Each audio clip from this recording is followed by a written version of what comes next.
नमस्ते। आज हम एक ऐसी उलझन पर बात कर रहे हैं जिससे कई लोग अकेले ही जूझते रहते हैं। Social anxiety disorder. कुछ लोग इसे सोशल फोबिया भी कहते हैं। हाँ, बिल्कुल। हमारे पास कुछ जानकारी है, कुछ स्रोत हैं जो इसे समझने में मदद करते हैं।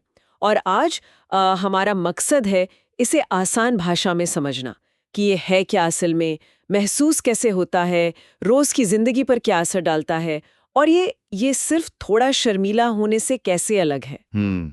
ये जानना जरूरी है क्योंकि कई बार लोग इसे पहचान नहीं पाते, मदद नहीं ले पाते। सही बात है। तो चलिए इस विषय पर थोड़ी गहराई से बात करते हैं। सबसे पहले ये सोशल एंजाइटी आखिर है क्या चीज? क्या ये वही है जो हमें किसी बड़ी प्रेजेंटेशन से पहले महसूस होता है, वो घबराहट? नहीं, ये उससे कहीं ज्यादा गहरा है और लगातार बना रहता है। ये सिर्फ वो एक दो पल वाली घबराहट नहीं है।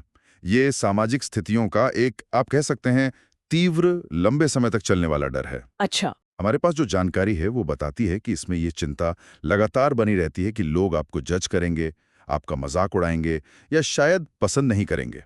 हम्म। और ये डर किसी भी स्थिति में हो सकता है। नए लोगों से मिलना हो, सबके सामने बोलना हो, यहाँ तक कि दूसरों के सामने खाना खाने में भी। ओहो। और हाँ, ये अक्सर टीनेज के आसपास किशोरावस्था में शुरू होता है। तो फिर ये आम शर्मीलेपन से या किसी खास मौके पर होने वाली नर्वसनेस से अलग कैसे हुआ? क्या इसमें बस डर का लेवल ही ज्यादा होता है? लेवल तो है ही, पर दो और बातें हैं जो इसे अलग करती हैं। अच्छा। पहली, टाइम। मतलब ये डर आमतौर पर 6 महीने या उससे ज्यादा वक्त तक बना रहता है। 6 महीने? ओके। हाँ। और दूसरी बात है इसका असर। ये डर इतना ज्यादा होता है ना कि इंसान की रोजमर्रा की जिंदगी में रुकावट डालने लगता है। मतलब कैसे? जैसे स्कूल जाना, काम पर जाना, रिश्ते निभाना, इन सब में दिक्कत आने लगती है। मतलब ये सिर्फ एक एहसास नहीं है, ये एक ऐसी कंडीशन है जो जीने के तरीके को ही बदल देती है। इसी को हम क्लिनिकल सोशल एंजाइटी डिसऑर्डर कहते हैं। अच्छा, तो ये सिर्फ ज्यादा शर्मीला होना नहीं है, ये तो काफी सीरियस लग रहा है। इससे असल जिंदगी में कोई कैसे महसूस करता है? कोई उदाहरण है हमारे पास? हाँ, एक उदाहरण है हमारे स्रोतों में। एक एक यंग प्रोफेशनल महिला का। उसे ऑफिस मीटिंग्स में बोलने से इतना डर लगता था कि उसके हाथ कांपने लगते थे, हम्म। दिल जोर जोर से धड़कने लगता था और उसे हमेशा यही लगता कि वो कुछ गलत कह देगी, सब उसका मजाक उड़ाएंगे। बाप रे। और फिर मीटिंग के बाद? मीटिंग के बाद भी शांति नहीं। घंटों तक वो सोचती रहती थी कि उसने क्या कहा, कैसे कहा, कहीं कुछ गड़बड़ तो नहीं कर दी। तो नतीजा क्या हुआ इसका? नतीजा नतीजा ये हुआ कि उसने धीरे धीरे मीटिंग्स में जाना ही कम कर दिया, टालने लगी। जाहिर है इससे उसके काम पर असर पड़ा। हाँ, वो तो पड़ेगा ही। और ये दिखाता है कि ये कॉन्फिडेंस की कमी वाली बात नहीं है। ये जज किए जाने का डर इतना हावी हो जाता है कि इंसान उन सिचुएशन से ही बचने लगता है। सही कह रहे हैं, भारत में भी हम ऐसे उदाहरण देखते ही होंगे। बिल्कुल। कोई शायद रिश्तेदार की शादी में जाने से कतराए। हाँ, क्योंकि बहुत लोगों से मिलना पड़ेगा। एग्जैक्टली। या कोई स्टूडेंट क्लास में सवाल पूछने से डरे। या ऑफिस में प्रेजेंटेशन। हाँ, प्रेजेंटेशन देने के नाम से ही घबराहट। ये सब सोशल एंजाइटी के ही रूप हो सकते हैं। और अगर हम इसे थोड़ा और खोल कर देखें तो इन दस्तावेजों में इसके कुछ अलग अलग प्रकार भी बताए गए हैं। अच्छा, जैसे? एक है परफॉर्मेंस एंजाइटी। परफॉर्मेंस मतलब डर मुख्य रूप से तब लगता है जब आपको दूसरों के सामने कुछ करना हो, परफॉर्म करना हो। जैसे स्टेज पर भाषण देना, गाना गाना, कोई प्रेजेंटेशन देना, इस तरह की चीजें। समझी। और दूसरे प्रकार? दूसरा है इंटरैक्शन एंजाइटी। इंटरैक्शन, बातचीत वाला। हाँ, इसमें आम बातचीत भी वो भी तनाव देती है। जैसे ऑफिस में कैंटीन में किसी से बात करना या किसी पार्टी में लोगों से घुलना मिलना, ये सब मुश्किल लगता है। और तीसरा आपने 3 कहे थे शायद। हाँ, तीसरा है जनरलाइज्ड सोशल एंजाइटी। ये सबसे फैला हुआ रूप है। इसमें लगभग हर तरह की सोशल सिचुएशन, दोस्तों से मिलना, फोन पर बात करना, दुकान पर कुछ पूछना, सब में चिंता होती है। ओह, तो इससे तो रोज की जिंदगी बहुत मुश्किल हो जाती होगी। बहुत ज्यादा। इसीलिए ये समझना जरूरी है कि ये किस हद तक किसी की जिंदगी को प्रभावित कर रहा है। हाँ, ये तो वाकई काफी फैला हुआ असर है। यहाँ ये जानना दिलचस्प हो जाता है कि इसके संकेत, लक्षण क्या हैं, जिन्हें देखकर कोई अंदाजा लगा सके। देखिए, भावनात्मक संकेत तो हैं ही। जैसे चिंता सिर्फ उस सिचुएशन के दौरान नहीं होती।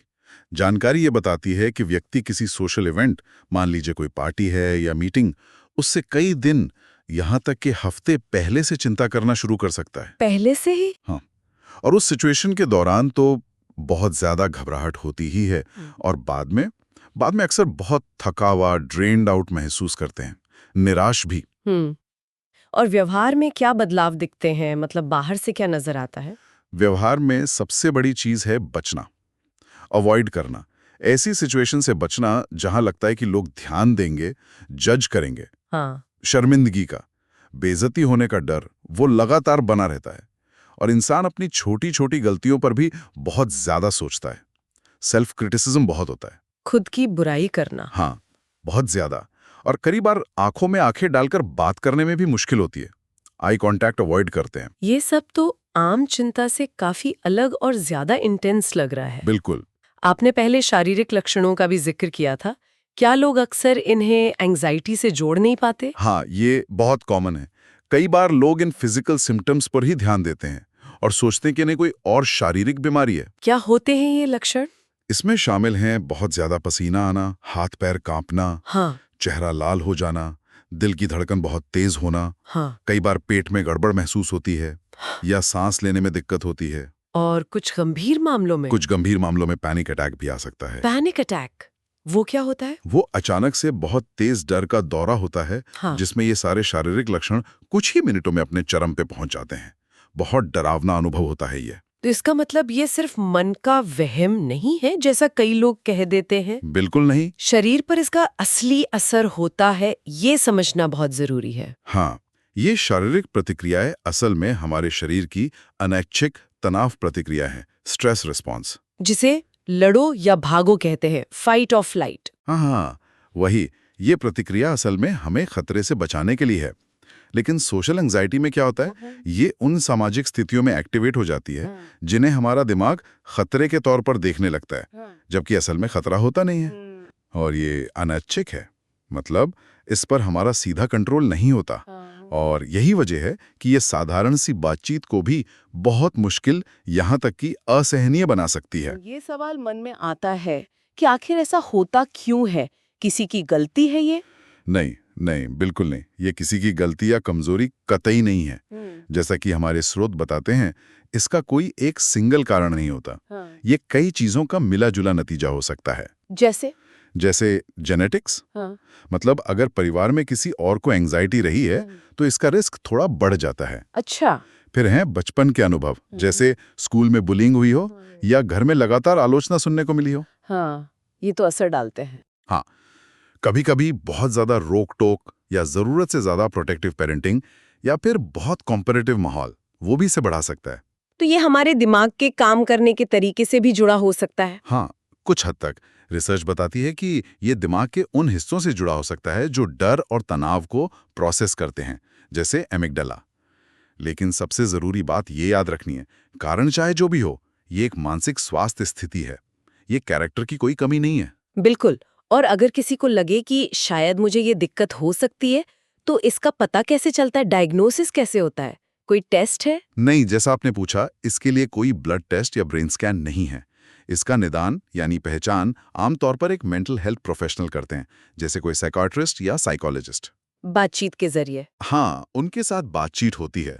वो व्यक्ति के विचारों, भावनाओं, व्यवहार के बारे में पूछते हैं और सबसे जरूरी, इन लक्षणों का उनकी रोज की जिंदगी पर क्या और कितना असर पड़ रहा है, इस पर ध्यान देते हैं। वो किन मुख्य बातों पर गौर करते हैं डायग्नोसिस के लिए? मुख्य रूप से 2 बातें।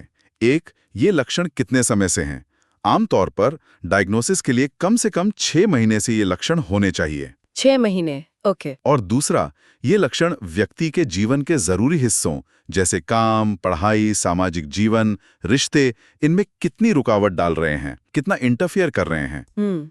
ये जानना इसलिए जरूरी है क्योंकि सही डायग्नोसिस ही सही इलाज की तरफ पहला कदम है। और ये एक महत्वपूर्ण सवाल भी उठाता है कि मदद लेने में हिचकना क्यों नहीं चाहिए। बिल्कुल। और सबसे अच्छी बात ये है कि मदद मौजूद है और इलाज मुमकिन है। हमारे स्रोतों में एक केस स्टडी भी है जो काफी उम्मीद जगाती है। एक कॉलेज स्टूडेंट की? हाँ, वो छात्रा जिसे क्लास डिस्कशन में बोलने से बहुत डर लगता था हाँ, उसे लगता था सब उसे जज कर रहे हैं। और इसका असर ये हुआ कि उसके ग्रेड्स गिरने लगे, दोस्त कम होने लगे, कॉन्फिडेंस बिल्कुल नीचे चला गया। फिर उसने मदद ली? हाँ, उसने थेरेपी शुरू की और थेरेपिस्ट ने एक तकनीक अपनाई जिसे ग्रेजुअल एक्सपोजर कहते हैं। ग्रेजुअल एक्सपोजर मतलब धीरे-धीरे सामना करना। बिल्कुल। उसे धीरे-धीरे छोटे-छोटे स्टेप्स में उन सोशल सिचुएशंस का सामना करने में मदद की गई, जिनसे वो डरती थी। जैसे? जैसे पहले शायद सिर्फ क्लास में चुपचाप बैठना, फिर शायद हिम्मत करके एक छोटा सा सवाल पूछना, फिर धीरे-धीरे अपनी राय देना। और नतीजा? क्या डर पूरी तरह चला गया? कुछ महीनों की थेरेपी के बाद वो क्लास में फिर से एक्टिवली हिस्सा लेने लगी। और दिलचस्प बात यह है कि डर शायद पूरी तरह से गायब नहीं हुआ, लेकिन उसने उस डर को मैनेज करना सीख लिया, संभालना सीख लिया। वो डर अब उस पर हावी नहीं होता था। वाह! और मेरे ख्याल से यही असली प्रोग्रेस है। डर को शायद हमेशा पूरी तरह खत्म न किया जा सके, पर उसे कंट्रोल करना सीखना और अपनी जिंदगी को वापस अपनी शर्तों पर जीना, ये मुमकिन है। ये बहुत बहुत उम्मीद देने वाली बात है। तो इलाज के मुख्य तरीके क्या हैं? आपने थेरेपी का जिक्र किया। हाँ, थेरेपी में सबसे प्रभावी मानी जाती है cognitive behavioural therapy, CBT. CBT? हाँ, वो कैसे काम करती है? हमारे स्रोत बताते हैं कि सीबीटी इसलिए कारगर है क्योंकि ये 2 लेवल पर काम करती है। एक, ये व्यक्ति को उन नेगेटिव विचारों और मान्यताओं को पहचानने में मदद करती है जो डर पैदा करते हैं, जैसे मैं कुछ गलत कह दूंगी या सब मुझ पर हंसेंगे। अच्छा, उन विचारों को पहचानना। हाँ, और फिर उन्हें चुनौती देना, क्या ये विचार वाकई सच हैं? क्या इसका कोई और पहलू हो सकता है? और दूसरा, सीबीटी प्रैक्टिकल तरीके सिखाती है, कोपिंग स्किल्स, मुश्किल स्थितियों से निपटने के लिए। ओके, तो विचारों पर काम और स्किल्स पर काम। बिल्कुल। क्या सीबीटी के अलावा भी कुछ और विकल्प है? हाँ, कुछ लोगों को गाइडेड सेल्फ हेल्प प्रोग्राम या ऑनलाइन सीबीटी से भी फायदा होता है।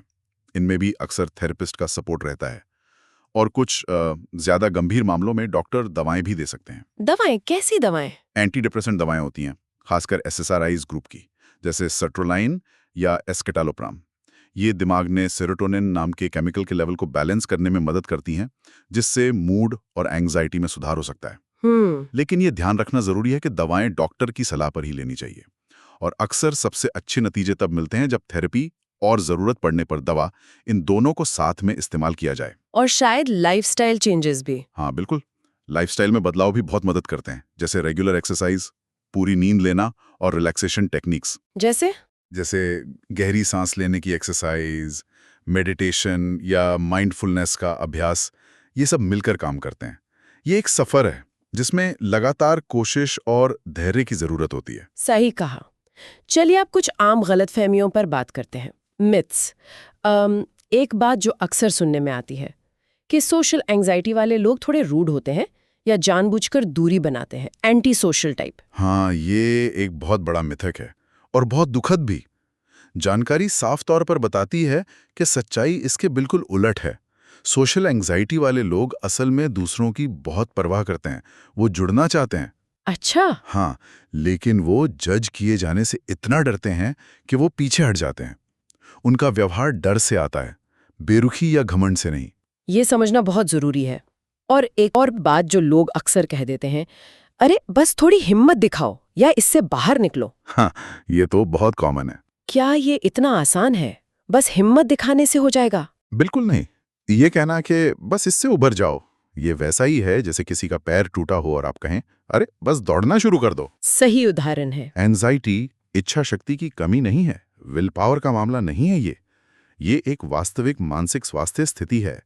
इसके लिए सहानुभूति चाहिए, सपोर्ट चाहिए और अक्सर प्रोफेशनल मदद चाहिए, दबाव या आलोचना नहीं।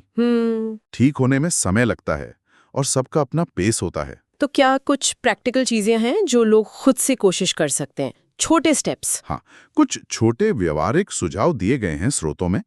पहला, छोटी शुरुआत करें, एकदम से बड़ी चुनौती ना लें। जैसे मान लीजिए किसी अजनबी से बात करने में डर लगता है, तो शायद सिर्फ किसी पड़ोसी को देखकर मुस्कुरा दें या नमस्ते कह दें, या दुकान पर कैशियर को थैंक यू बोल दें, या किसी ग्रुप चैट में एक छोटा सा मैसेज भेज दें। छोटे छोटे कदम। ठीक है। और दूसरा, रिलैक्सेशन का अभ्यास करें, गहरी सांस लेने के व्यायाम सीखें या माइंडफुलनेस। ये तनाव वाली स्थिति से पहले या उसके दौरान थोड़ा शांत रहने में मदद कर सकती हैं। ओके, सांस वाले व्यायाम। तीसरा, अपने विचारों को लिखें। एक डायरी या जर्नल रखें।